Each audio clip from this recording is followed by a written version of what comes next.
Boa noite, então, alunos sorvetinhos de Sprite. Galera, na aula passada, então, nós falamos sobre os pensadores iluministas. Esses pensadores iluministas hoje trabalham na Copel, tá? E hoje nós vamos fazer, então, um trabalho. Esse trabalho vai ser feito em folha separada. Quem não quiser fazer em folha separada, pode fazer em folha divorciada ou folha dando um tempo, beleza? E assim, esse trabalho nós vamos utilizar então o Bruce Livro, beleza, galera?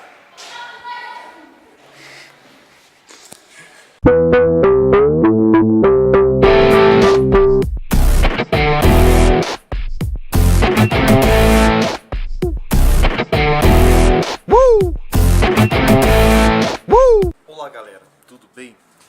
Hoje nós vamos falar então da fuga da coroa portuguesa de Napoleão e a vinda dessa coroa portuguesa para o Brasil. Vamos falar também sobre o que essa coroa portuguesa fez aqui no Brasil, no chamado período joanino. Gente, olha quanta borboleta! Que massa! Nossa, gente, o que aconteceu? Desapareceu! Final de 1807. Napoleão havia decretado o chamado bloqueio continental, aonde todo e qualquer país europeu que estivesse comercializando com a Inglaterra seria atacado por ele. Portugal tinha sua economia totalmente dependente da Inglaterra, por isso continuava comercializando com ela. E isso fez com que Napoleão, finzinho de 1807, invadisse Portugal. 2 dias antes dessa invasão, aproximadamente 15 mil nobres e a coroa portuguesa fugiram de Napoleão, vieram para sua principal colônia, o Brasil. Daqui a pouco vem a correnteza da chuva aí, vai levar a gente aí embora. Quero que a correnteza tem...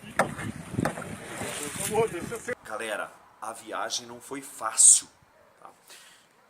Os nobres se preocuparam em carregar o mais rápido possível tudo o que interessava a eles, joias, riquezas, mas esqueceram do principal, o alimento, a água e principalmente a questão da higiene.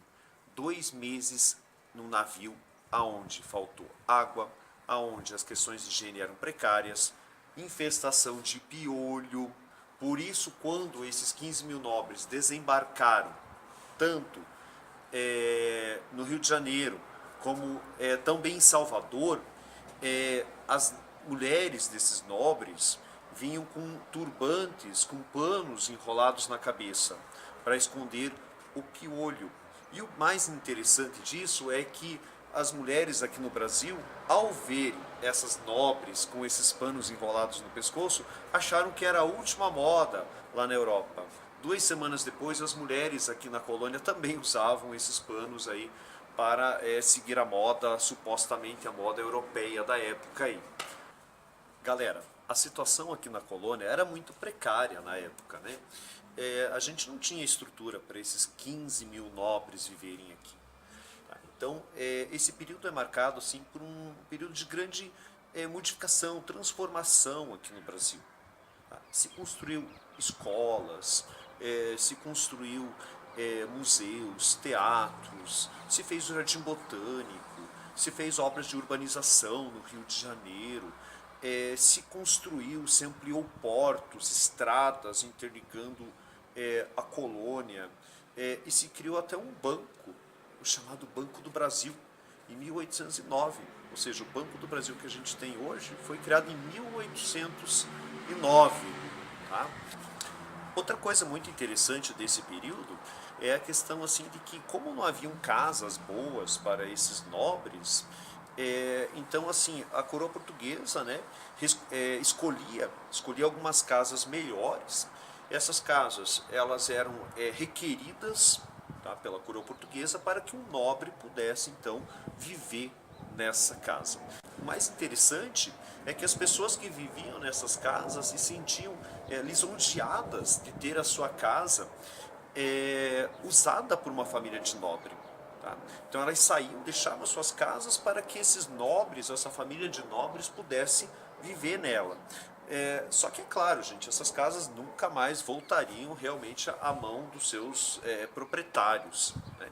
Outra coisa que nós temos que destacar também é o crescimento de uma classe burguesa muito forte aqui no Brasil nesse período. Então, não podemos esquecer que o Brasil se torna Portugal, como se fosse a sede de Portugal. Inclusive, o Rio de Janeiro passa a ser a capital mundial do Império Lusitano no mundo. Tá? Então, assim, tudo que se comercializava com a Inglaterra agora vinha para o Brasil. Ou seja, o Brasil era Portugal e comercializava com a Inglaterra daqui. Por isso a questão dos portos, ampliação de portos e tudo mais. Isso fez surgir uma classe burguesa bastante forte aqui, como eu já comentei. E essa classe burguesa, ela cada vez tem mais força. E é interessante a gente destacar também, nós temos a chamada Revolução do Porto, onde Portugal, já livre das mãos de Napoleão, que já estava preso na ilha e tudo mais, né? Portugal está passando por uma grande dificuldade econômica. E Portugal quer o rei de volta. Então, em 1821, o rei, até mesmo para segurar o trono português, volta para Portugal. E assim, o Brasil, teoricamente, voltaria a ser colônia. Uma colônia regida ali por Dom Pedro I, né? Dom João deixa o seu filho aqui como regente, volta para Portugal. E essa burguesia, ela não vai aceitar isso. Ela não vai aceitar novamente seguir as leis, seguir as normas de Portugal, novamente a ideia do monopólio comercial e tudo mais. Então essa burguesia, ela começa a pressionar o Dom Pedro I, o Pedrinho, tá? Para que ele faça a independência. Tá? Galera, então a gente tem que entender que esse período joanino, essa vinda da coroa portuguesa para cá, é determinante para a nossa independência. Mas isso a gente vai ver no próximo vídeo, beleza? Galera, se você gostou do vídeo, dá um like, compartilha, canal Papo Histórico.